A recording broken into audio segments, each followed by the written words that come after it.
Oi, gente, tudo bem? Sejam bem-vindos a mais um vídeo do canal Top 10. E no vídeo de hoje, parques de diversões e parques aquáticos que fecharam ou nem mesmo chegaram a abrir. Prepare-se para explorar esses destinos que, em algum momento, foram sonhos de diversão e aventura, mas que agora habitam apenas a memória dos saudosistas e entusiastas. De projetos ambiciosos que nunca saíram do papel, a parques que encantaram gerações antes de encerrar suas atividades, vamos relembrar estes lugares que fizeram parte da história do entretenimento. Mas, antes de comprar o seu passaporte para essa diversão, não se esqueça de deixar o seu like, se inscrever, ativar o sininho e compartilhar com um amigo.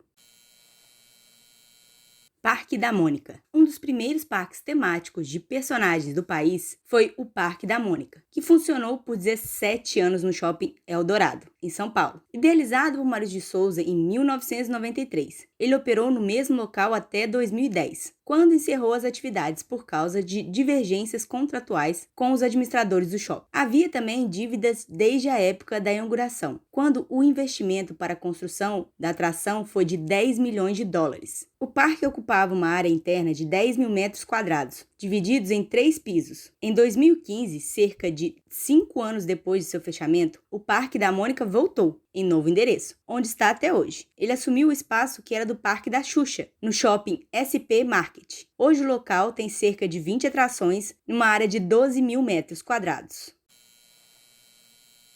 Cidade da Criança. Aberto em outubro de 1968, o Cidade da Criança é considerado o primeiro parque temático do Brasil. Ele fica em São Bernardo do Campo, na região metropolitana de São Paulo, atrás dos antigos estúdios da Companhia Cinematográfica Veracruz. Durante os anos de 1970 e 1980, foi considerado quase como um cartão postal da cidade, aliás. Numa área de 38 metros quadrados, ele teve cerca de 35 brinquedos, alguns deles no imaginário das pessoas até hoje em dia, como o tobogã e o teleférico. No local também tinha uma réplica de um avião e de um submarino. Já na década de 1990, sofrendo pela concorrência, começou a perder força e foi fechado em 2005 pela prefeitura da cidade por falta de manutenção dos equipamentos. 5 anos depois, foi reaberto. Depois chegou a fechar durante a pandemia, mas voltou a operar e funciona até hoje com cerca de 40 atrações.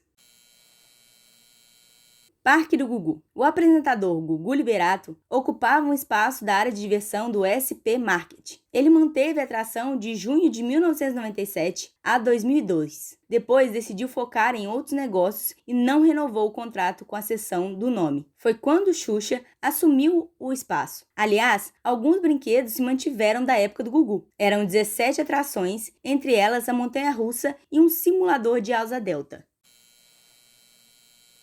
O Mundo da Xuxa. Um pouco depois da década de 1990, a apresentadora Xuxa ganha um parque para chamar de seu. O local escolhido foi o espaço de diversão do Shopping SP Market, onde antes funcionava o Parque do Gugu. Com 12 mil metros quadrados de área, a atração tinha cerca de 21 brinquedos, alguns reutilizados do parque anterior. Havia, por exemplo, o Simulador X, que tinha logo de entrada uma esfinge com o rosto da Xuxa. Também tinha uma montanha-russa com um castelo no percurso. O parque fechou em 28 de fevereiro de 2015. Na época do fechamento, segundo a nota divulgada no site do Parque de Diversões da Xuxa, o local teria que passar por novos investimentos em atrações e no seu layout para atender à necessidade de expansão do centro comercial paulistano. Por isso, a Xuxa Produções, empresa responsável pelo parque, decidiu fechar o centro de entretenimento e focar na rede de salões de festas infantis, a Casa X.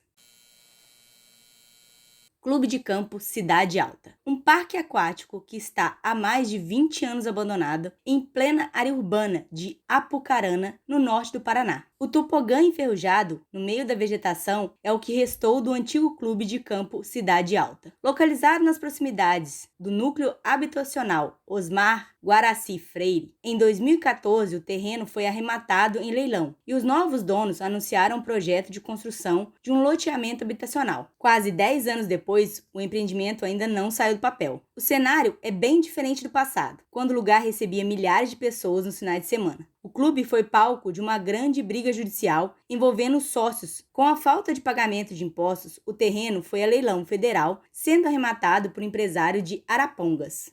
Se você chegou até aqui, é porque está gostando do vídeo. Então, não deixe que esse canal se torne mais um local abandonado. Colabora com a gente, vai! Deixe seu like, se inscreve, ativa o sininho e compartilha com um amigo. Isso é muito importante para que a gente continue a trazer vídeos para vocês.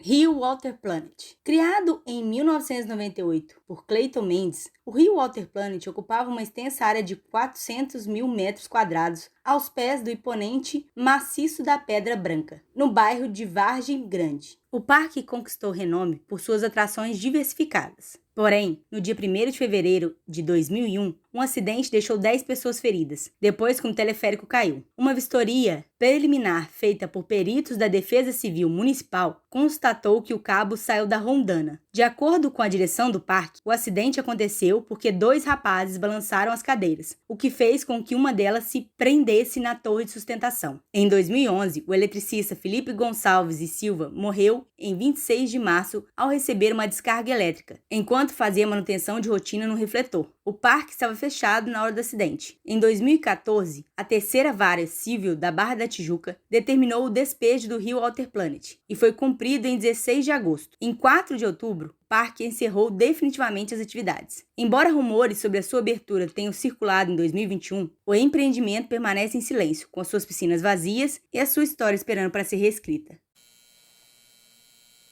Terra Encantada. Um dos maiores parques temáticos do Brasil, o Terra Encantada ocupava uma área de 200 metros quadrados na Barra da Tijuca, no Rio de Janeiro. A ideia do projeto era ser mesmo a Disney no Rio. Não é à toa que praticamente todo carioca durante o início dos anos 2000 esteve presente, ou quis estar. O espaço era temático e baseado em personagens e festivais da cultura brasileira e suas origens, como as culturas indígenas, africanas e europeias. Entre os brinquedos mais famosos estavam o Kabum e a montanha-russa Monte Macaia. Apesar da reputação alta e as filas nas atrações, o investimento milionário para a abertura do parque, de 220 milhões de dólares, demorou para retornar. No ano seguinte à inauguração, a empresa já entrou em concordata, antiga recuperação judicial, com dívidas de 150 milhões de reais. Mesmo assim, o parque funcionou no Rio por 12 anos. A operação fechou em 2010, depois de uma mulher cair da montanha-russa e morrer. Na sequência, a Defesa Civil Municipal interditou totalmente o Parque Terra Encantada, na Barra da Tijuca. De acordo com notícias da época, foram encontradas irregularidades em todos os brinquedos. Depois, a ideia foi fazer um bairro na região, mas até hoje o terreno está abandonado.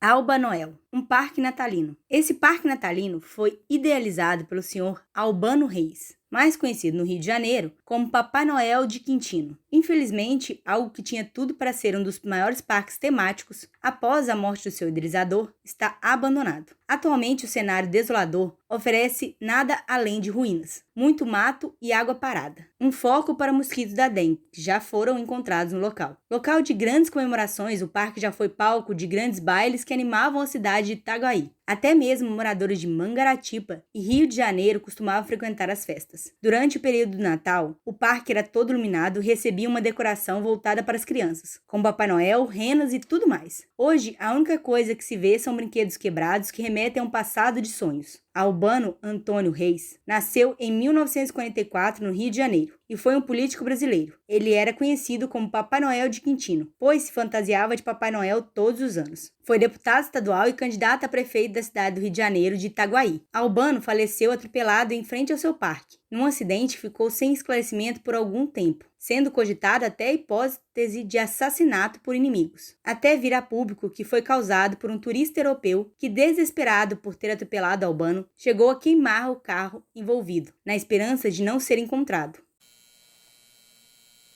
Aquamania de Goiás. Se você já fez o trajeto Anápolis-Goiânia, no estado de Goiás, provavelmente já viu um grande toboágua em um parque abandonado perto do pedágio de Goianópolis, na BR-060. Esse lugar sempre despertou a curiosidade de muitas pessoas, chegando a virar o centro de muitas lendas urbanas que se espalharam por ali. Há quem diga, por exemplo, que o parque pertencia à dupla sertaneja Leandro e Leonardo, que nasceram em Goianópolis, conhecida como a capital do tomate. Mas essa informação é falsa e não procede. A verdade é que a obra pertencia ao empresário João Augusto Neves e seu cunhado, José Ricardo Mendes, e contava com cerca de 11 mil sócios que pagavam parcelas para ter direito ao estabelecimento, mas acabaram por ficar no prejuízo. O projeto inicial era construir um parque aquático de sucesso, chamado Aquamania. No entanto, alguns problemas surgiram no caminho. Em 1993, as ações começaram a ser vendidas e cerca de 20 mil cotas foram compradas. Entretanto, logo no início da construção, a obra foi embargada por trazer riscos ao meio ambiente. Para piorar, um dos sócios do empreendimento faleceu em um acidente de carro, o que acabou fazendo com que os demais envolvidos desistissem do projeto na região metropolitana de Goiânia. O lançamento das obras do Aquamania veio acompanhado de propagandas na televisão com o lema "Diversão sadia para a sua família". Havia ainda planos de construir um shopping aéreo e um hotel a longo prazo, fazer uma rede de parques aquáticos no Brasil. O parque aquático acabou ficando abandonado e se tornando uma lenda para quem faz o trajeto Anápolis-Goiânia. A história do local é rodeada por mistérios e ninguém parece ter certeza dos detalhes, nem mesmo os vizinhos.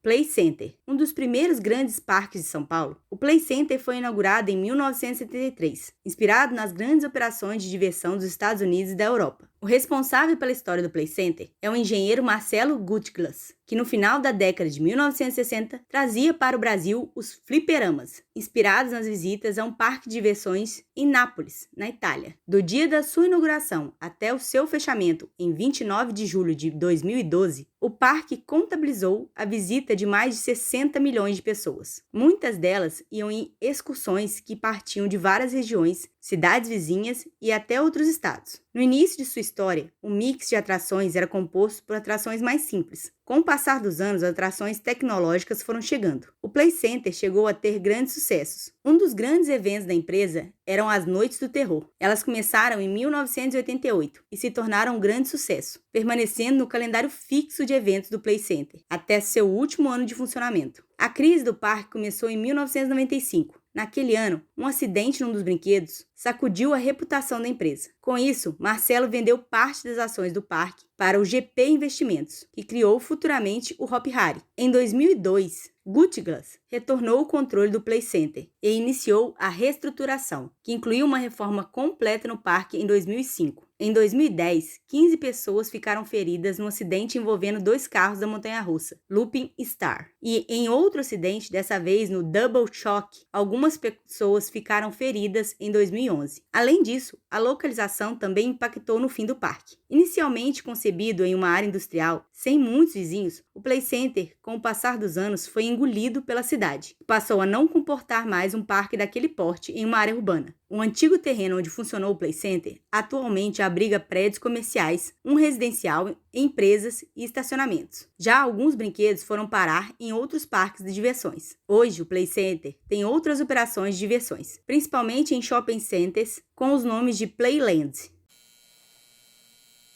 Muito obrigada, gente, por terem chegado comigo até aqui. E aí, curtiram o passeio? Se lembram de algum desses parques? Sentem saudade? Ficaram curiosos para terem conhecido? Deixa aqui nos comentários. E não se esqueça de deixar seu like, se inscrever, ativar o sininho e compartilhar com um amigo. Todos os links estão aqui na descrição. Tchau!